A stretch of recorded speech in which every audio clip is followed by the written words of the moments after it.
여러분, 1억 가지고 있으면 부자인가요? 부자라고 생각하십니까? 안녕하세요, 구루발리입니다. 얼마 전에 제가 MBC 뉴스에서 우리나라에 약 32만 명이 자산을 10억 원 정도 가지고 있다라는 기사를 봤습니다. 근데 32만 명이면 우리나라 인구가 5천만이라고 잡으면 약 6에서 7% 정도 되잖아요.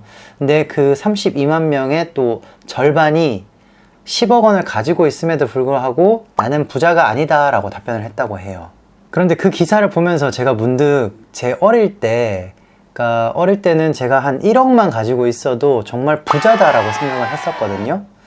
그래서 1억 원이 있으면 뭐 차도 살 수 있고 집도 살 수 있고 내가 하고 싶은 일도 다 할 수 있지 않을까, 이런 막연한 생각을 한 게 기억이 나더라고요. 그런 저의 생각이 깨지기 시작한 게 언제쯤이냐면 대학을 들어오면서 이제 서울에 살기 시작했거든요. 그러면서 1억이라는 돈이 참 우습구나 라는 생각이 들더라고요. 왜냐면 내가 진짜 악착같이 1억을 모은다 하더라도 그 돈으로 내가 살 수 있는 집은 한 채도 사기가 힘들구나 라는 생각이 들었습니다. 서울에 와서 살다 보니까 제가 살던 지방이랑은 너무 경제 수준 차가 많이 나더라고요. 그래서 그때 당시만 하더라도 뭐 1억이라는 돈이 만약에 있었다면 뭐 제가 살던 고향에서는 아파트 한 두 채, 뭐 좋은 아파트는 아니지만 뭐 25평짜리 두 채 정도는 살 수 있었던 돈이었는데, 이 서울 올라와 보니까 그 돈으로는 진짜 어린 반푼어치도 없는 돈이었습니다. 그런데 문제는 정작 이 1억이라는 돈을 벌기 위해서 정말 악착같이 아르바이트하고 정말 대학 생활하면서 악착같이 공부해서 장학금 받고, 그리고 대학교 졸업하고 사회생활 시작하면서부터 정말 월급 받아서 뭐 이것저것 다 떼니까 사실 실수령액은 얼마 안 되더라고요. 근데 진짜 악착같이 모았습니다. 저는 그때 당시에 어떻게든 빨리 1억이라는 돈을 모아서 인도네시아 나가야겠다 생각밖에 없었어요. 그래서 한 달 벌어오는 월급에서 진짜 뭐 최소 100만 원에서 뭐 정말 많이 모을 때는 150만 원까지 매달 꼬박꼬박 모았거든요. 그런데 그렇게 모아도 뭐 결혼할 때 결혼식 비용으로 좀 쓰고 뭐 이것저것 사고 준비하고 하다 보니까 결국 회사 그만두고 인도네시아 올 때쯤에는 제 손에 있는 건 5천만 원 정도. 그 5천만 원도 순수 제가 모은 돈이 아니라 부모님께서 제가 어릴 때부터 부어주신 청약저축통장을 제가 깼죠. 네, 어떻게 하겠습니까?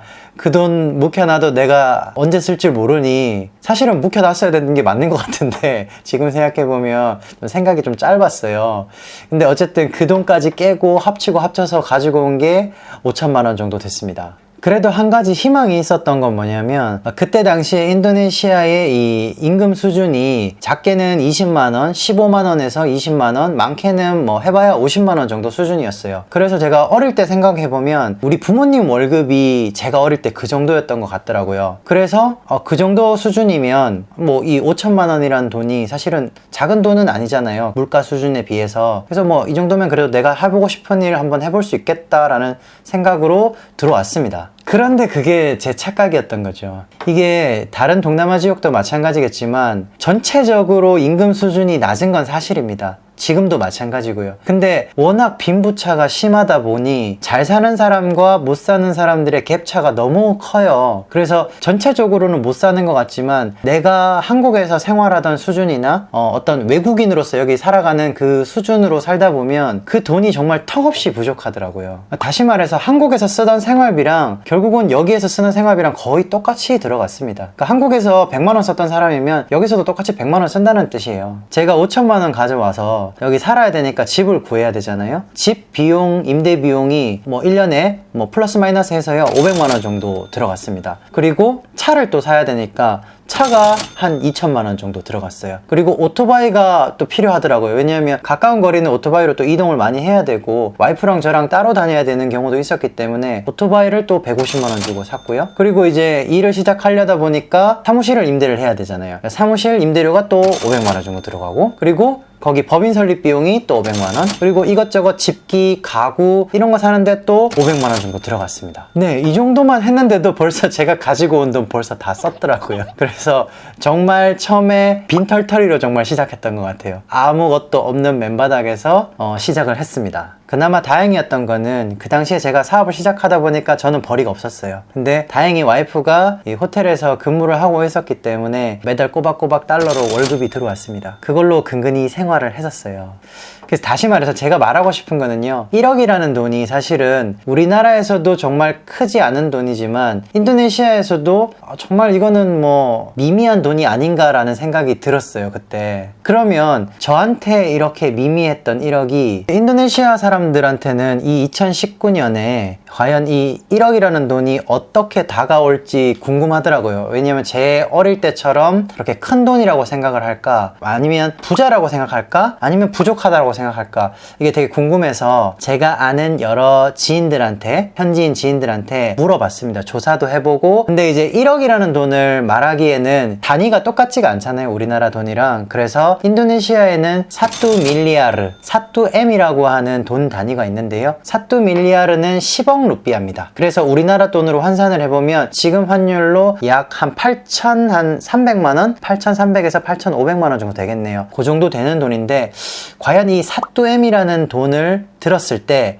너는 부자라고 생각하니 아니면 좀 부족하다라고 생각하니? 라고 질문을 던져봤습니다. 저는 사실 제 선입견이었는지 모르겠지만 아직까지 인도네시아가 우리나라보다는 많이 이제 조금 뒤처진 나라잖아요. 그래서 대다수, 인도네시아 인구의 대다수는 사실은 급여 수준이 낮고 소득이 낮기 때문에 대체적으로 사투엠이라는 돈을 들었을 때 부자다, 오랑까야다, 오랑까야가 인도네시아 말로 부자라는 뜻인데요, 그렇게 생각하리라고 생각을 했었어요. 그런데 제가 이렇게 대다수라고 말하는 사람들은 대체적으로 본인의 집이 없으며 보통 오토바이를 타고 출퇴근을 하는 일반 회사원, 직장인이라고 생각하면 될 것 같습니다. 그리고 제가 인도네시아 기사를 좀 찾아봤어요. 작년에 나온 이제 조사 데이터가 있던데, 그 기사를 보니까 인도네시아 인구의 약 85%가 본인의 자산이 $10,000, $10,000면 우리나라 돈으로 한 1,200만 원 정도 되겠죠? 1,200만 원이 안 된다, 이하다라고 답변을 했다고 합니다. 그리고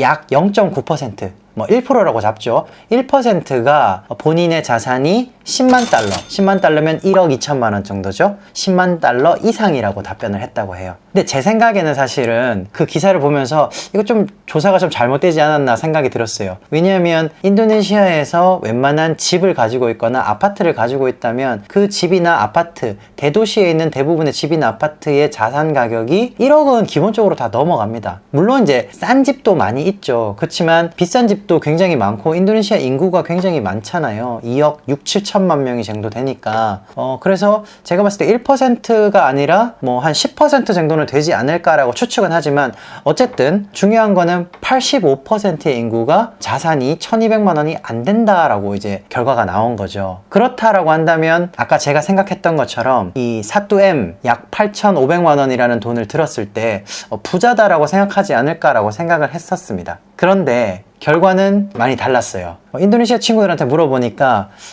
이 세대와 본인의 상황에 따라 답변이 좀 달랐습니다. 기본적으로 이제 막 사회 초년생이고, 그리고 본인의 집이 없으며 결혼을 하지 않았고 아직 결혼에 대한 생각이 없고 집에 대한 생각이 없는 친구들, 요런 좀 젊은 친구들을 한테 제가 질문을 던져보니 이런 친구들한테는 이 사투엠이라는 돈이 굉장히 큰 돈이었습니다. 사투엠이라는 돈을 가지고 있는 사람이 있다면 부자냐 아니냐라고 물어봤더니 당연히 부자지, 당연하지, 뭐 그런 걸 물어봐, 이런 식의 답변이었다라면, 반대로 이미 결혼을 했고 가정을 이루고 있고 본인의 집을 대출을 끼고 가지고 있든지 직접 본인의 집을 가지고 있든지 또는 자동차를 가지고 있는 친구들, 이런 친구들한테 물어봤어요. 그랬더니 이런 친구들한테는 1억이라는 돈이 그거 가지고는 부자라고 할 수 없지 않나? 라는 답변이 대부분이었습니다. 왜냐하면 집 한 채를 사려고 해도 이 사투엠으로 살 수가 없거든요.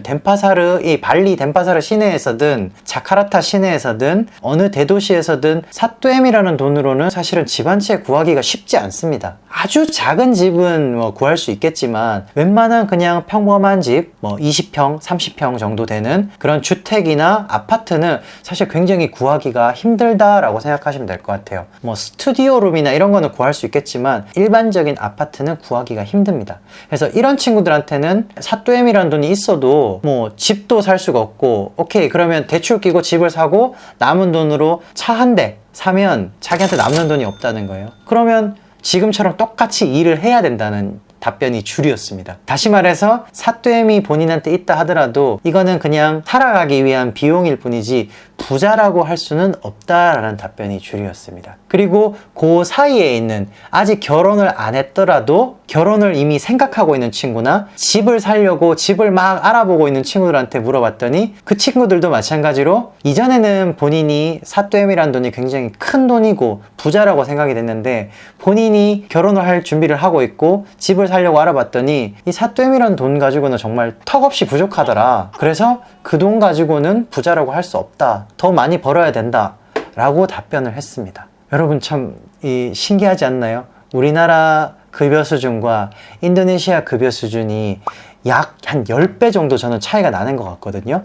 왜냐면 여기 사회초년생이 한 달에 받는 급여가 채 30만 원이 되지 않습니다. 대도시라 하더라도요. 물론 이제 뭐 좋은 직장을 가면 더 많이 받겠지만 대체적으로 제가 봤을 때 30만 원이 크게 넘진 않습니다. 그렇다라고 한다면 우리나라 대졸 초임이 뭐 요즘은 제가 얼마인지 잘 모르겠지만 그래도 이 나라보다는 최소 5배에서 10배 정도는 많은데 우리나라에서 1억이나 인도네시아에서 사또엠이나 결국은 이거는 큰 돈이 아니라는 거예요. 그래서 저도 문득 그런 생각이 들었습니다. 도대체 그러면 얼마가 있어야 부자인가? 사실은 이거는 정답은 없는 것 같아요. 우리나라 사람한테도 사회초년생들한테 이 1억이라는 돈을 모으려면 정말 한 달에 100만 원씩 모은다고 하더라도 악착같이 모아도요 최소 7년에서 8년이라는 시간이 걸릴 거예요. 그래서 그 친구들한테는 정말 1억이라는 돈이 큰 돈일 겁니다. 근데 나중에 결혼을 하고 막상 집을 구해야 되고 뭐 전세라도 알아보고 이러다 보면 그 사실은 1억이라는 돈이 정말 크지 않은 돈이라고 하는 걸 그때 가서 느끼는 거죠. 그리고 서울과 지방의 차이가 워낙 심하다 보니까 지방에서는 제 친구들 사는 지방에 사는 제 친구들은요 뭐 1억으로 집 사고 그 돈 또 남은 돈으로 차도 사고 이렇게 하더라고요. 근데 서울에서 사는 친구들은 어린 반푼어치도 없죠. 무조건 대출 받아야 되지 않습니까? 그래서 이 부자라는 기준은 사실은 딱히 어떤 금액으로 설정을 할 수가 없을 것 같다는 생각이 들었습니다. 결국에는 그게 우리나라든 우리나라보다 소득 수준이 낮은 인도네시아든 마찬가지인 것 같아요. 그래서 결론은 금전적인 부자보다는 마음이 부자라야 부자지 않을까라는 추상적인 결론을 내리게 됐습니다. 사실 돈 많이 벌면 좋은 것 같아요. 돈 많이 벌면 경제적 자유를 누릴 수 있잖아요. 하고 싶은 것도 할 수 있고 그렇지만 또 100억을 가진다고 한들 마음이 공허하면 그게 또 무슨 소용이겠습니까? 그잖아요? 100억을 가지고 있는다고 한들 내 옆에 그 100억을 같이 쓸 수 있는 사람이 없다 그런다면 그게 무슨 소용이겠어요? 친구가 없으면 그 100억으로 같이 술 한잔 할 친구도 없는 거잖아요. 그리고 100억을 가지고 있는데 100억을 가지고 있다 하더라도 몸이 아프면 그 쓰지 못하고 죽는 게 그 뭔 의미가 있겠습니까? 사실 오늘의 결론은 사실 너무 뻔한 얘기 같아서 조금 말씀드리기가 좀 그래요. 근데 저도 이런 얘기를 하는 게 저도 한때 정말 돈 쫓아왔고 진짜 인도네시아 와서 정말 악착같이 벌려고 노력을 했어요. 오로지 돈만 보면서. 근데 제가 뭐 몇 번의 사업 망한 썰도 이렇게 영상을 올려드렸지만 사업도 망해보고 중간중간에 많이 몸도 아프고 여러 가지 안 좋은 일도 많이 겪으면서 이게 진짜 이게 무슨 소용인가 도대체. 이거 돈 벌어갖고 내 몸 해치고 우리 가족이랑도 같이 있는 시간도 줄어들고 가족 간에 별로 사이도 안 좋아지는 것 같고 우리 애기도 잘 못 보고 그렇게 살아가는 게 무슨 의미가 있나 라는 생각이 들기 시작하면서부터 지금은 가급적이면 그냥 하고 싶은 일 하면서 건강 지키고 뭐 돈을 안 벌 수는 없지만 가급적이면 돈에 너무 매달리지 않으려고 노력하고 있습니다. 그래서 여러분들도 본인이 좋아하고 본인이 행복한 일을 하시면서 덤으로 돈도 벌 수 있다면 그런 일을 찾으시는 게 좋을 것 같습니다. 그런 일을 물론 찾기는 어렵지만 그래도 잘 찾아보면 있을 거라고 분명히 본인의 역할과 본인이 잘할 수 있는 일이 있을 거다라고 믿습니다. 그래서 여러분도 꼭 그런 일을 찾으셨으면 좋겠습니다. 저도 아직 찾고 있는 중이고요. 네, 그러면 오늘의 뻔한 결론이지만 오늘 영상 여기까지 찍고 다음 시간에 또 다른 컨텐츠 더 좋은 영상으로 여러분들 찾아뵙도록 하겠습니다. 감사합니다.